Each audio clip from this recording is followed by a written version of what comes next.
Yes, tubanje kubasuhuza abakunzi ba Inganzo Media TV nkuko bisanzwe ni wa muhungu wanyu Fils. Twongeye kugaruka rero kuri kamera za Inganzo Media TV. Igihe cyari gishize ni kirekire ariko uyu munsi twagarutse kandi twagarukanye udushya twinshi, udukoryo, filime nziza cyane ziteguye neza. Uyu munsi narindi kuri shoot ya filime yiriwe ikorwa igiye kugica kuri Inganzo Media TV. Iyo filime hari abasore babiri bari imbere ahangaha bagiye kwidusobanurira batubwire iyo filime niba ari ama episode cyangwa se ari izirangira kugira ngo tumenye n'uburyo tuzajya tuyikurikirana. Ikindi tubanze tunumve ibindi baduhishiye nyuma y'iyi filime.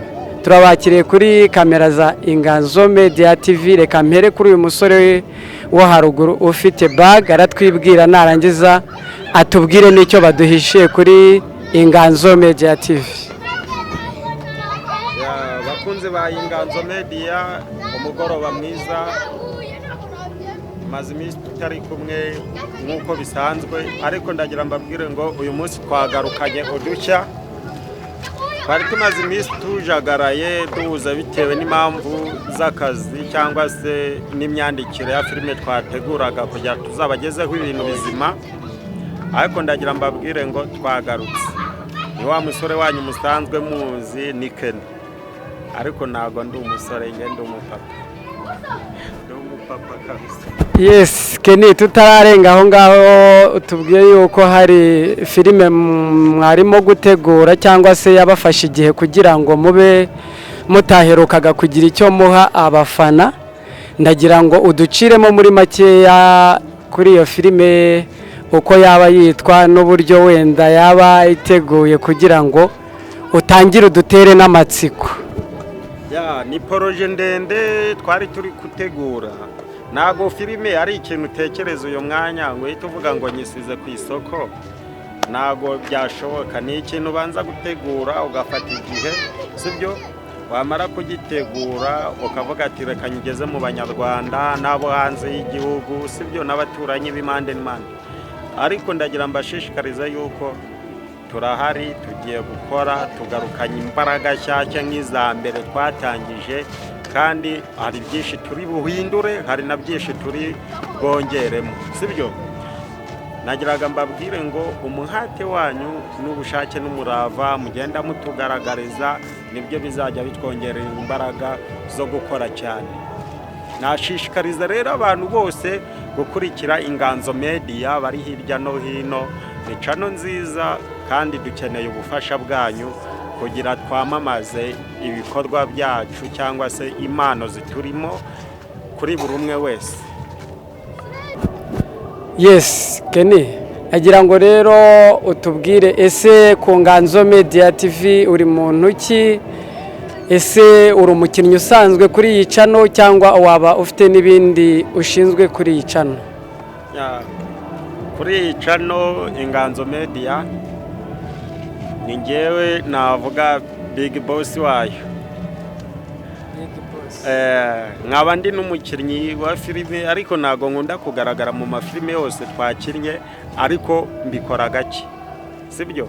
Mbikora gake kubera ko hari n'ubundi buzima mbamo. Ariko nagiraga mbabwire ngo twagarutse neza. Uyu ni umusore wanjye bita Juwino. Nagiraga mbabwire ngo ni uri kufasha muri projet zose turi gupanga, za filime nziza tugiye gutangira kubagezaho, The House. Nagiraga ngo mbabwire kuri TikTok yiwe ni Juwino, na Facebook ni Juwino, mujye mumukurikirana na Instagram ni Juwino, ku mbuga ziwe zose iyo filime muzajya muyisangaho. Yes, Juwino rero akaba ari we baduhishuriye yuko iyi filime cyangwa se filime ica ku Nganzo Media TV ari we uyandika cyangwa se ari we ukoresha ide yayo. Juwino, turakwakiriye nawe kuri kamera za Inganzo Media TV. Aka kanya ntabwo ndi bukubwire ngo twibwire kuko twamaze kukumenya, wabaye n'icyamamare kuva zamani. Ibi bintu ubimazemo igihe kingana iki? Ibintu nge mbimazemo igihe kinini, ariko si kinini cyane, mazemo imyaka 2.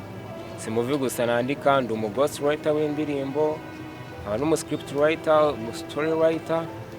So iyi movie nayo kuba narayitekereje nagendeye ku bintu bikunze kuba mu ngo, ngereranyije nka restaurant abanyarwanda dushaka ko bamenya be experiencinga ibyingo kuntu bigenda. Haba nabo batazi mu ngo z'abantu yabyifashe ute benshi bazi ngo yabimere neza, babona umuntu agenda ku muhanda ngo uyu ni umukire kabayeho neza atazi ibigweriwe mu rugo. Sasa rero story kuntu nayitekereje bitewe nuko nzi ubuzima bw'aba step father cyaba aba step mami, ubwo ndavuga mu kinyarwanda nk'abinjira rugo, umwinjira rugo rwose kuntu bya bimeze, imyitware yabo mu ngo siko bose bafata abantu nabi, ariko none ngiye twagiye tugaragaze imyifatire yabo mibi, none n'ikintu binjira bateganyije mu ngo za binjiriyemo. So iyi story nanditse ikintu igambiriye ni film ikintu igambiriye, iyi story ifite part ebyiri, ari mo nshishikariza abanyarwanda. Iyi ni new move jewe na Kenny twaturutse kuri ako gusa twashaka kuhindura, nubwo bije bitagaze neza, tubura audience, tubura abanyarwanda gukurikira ibikorwa byacu, gusa iyo ndabashishikariza pe murafata experience nshyashya muri cinema nyarwanda.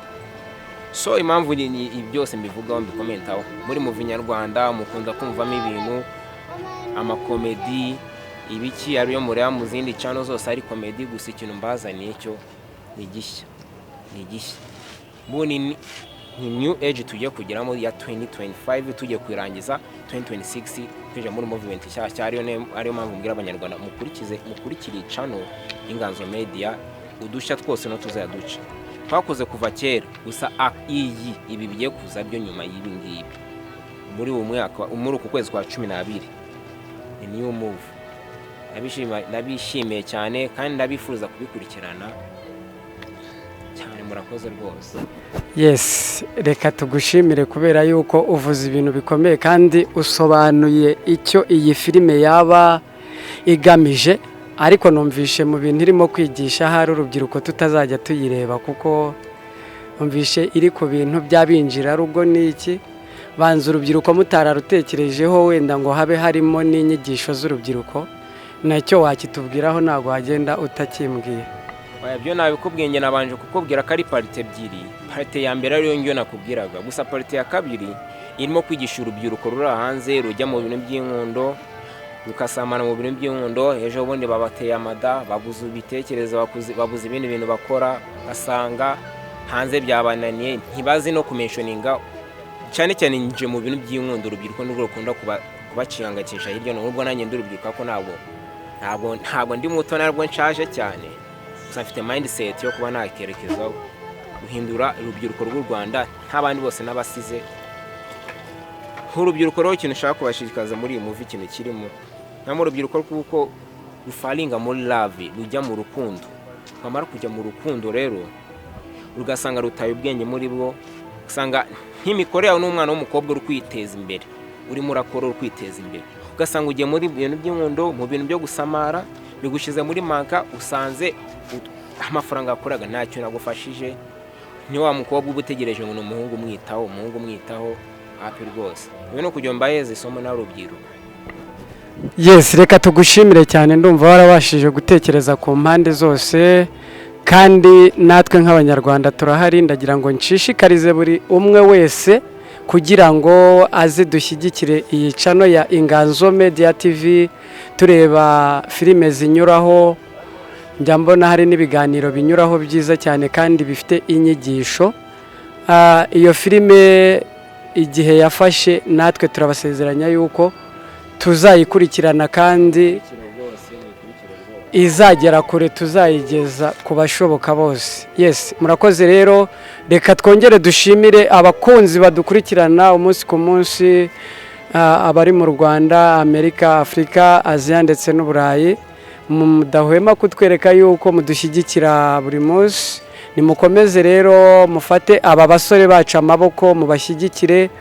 Numvishemo wavuze ati ubushobozi uretse ko hari igihe bugenda buba bukeya, ugasanga dutinye gutegura ibintu biremereye, ariko mayindi zacu zifite ibintu bikomeye cyane. Nagira ngo nsabe buri umwe wese ubona washyigikira aba basore kugira ngo Inganzo Media TV ibashe kugera aho ishaka kugera, nabo batugezeho ibintu bishobora kugira aho bikura abantu naho bibageza. Baduhe nimero yabo ya telefone dushobora kuba twanyuzaho kugira ngo wenda tubashyigikire mu buryo bwo kuba umuntu ushobora kuba wabazanira umukameramani ukamwishyura, ushobora kuba wabagurira kamera. Abantu ntabwo bagira ibintu bimwe, hari ushobora kuba afite ubushobozi ariko butareshya n'ubwundi. Rero ubushobozi bwawe ubwo ari bwo bwose bwashyigikira aba basore bakagera kure, kandi natwe tukagira ibyo twungukira kuri bo. Yes Kene, ugiye kutubwira nimero, numvisha ari we Big Boss w'icano, umuntu wakwifuza kugushyigikira cyangwa kukuvugisha kugira ngo amenye ibindi birenzeho yakuvugishaho. Murakoze cyane, kushyigikira ni ingenzi, kandi muri bije yanjye nifuza no gufasha n'abandi benshi cyane, tukaba twakora ibintu bizima. Hari abantu baba bafite impano barabuze uburyo bazamuka, icyo nicyo cya mbere. Nakifuza yuko twebwe twabakira tugakora. Cya mbere ni uguhuza umutima, kandi abantu basize hamwe ikintu cyose bakigeraho. Bitangira byanga, ariko hari igihe Imana ibona ko mukwiriwe gusubizwa, mugasubizwa kandi mukanatabarwa. Icyo rero navugaga, dukeneye ubufasha. Ntago turagera aho twigeza ku buryo twakumva ko ibintu tubyikoreye, kandi ikindi umutwe umwe ntago wifasha gusara, niwe mugani w'Abanyarwanda, sibyo?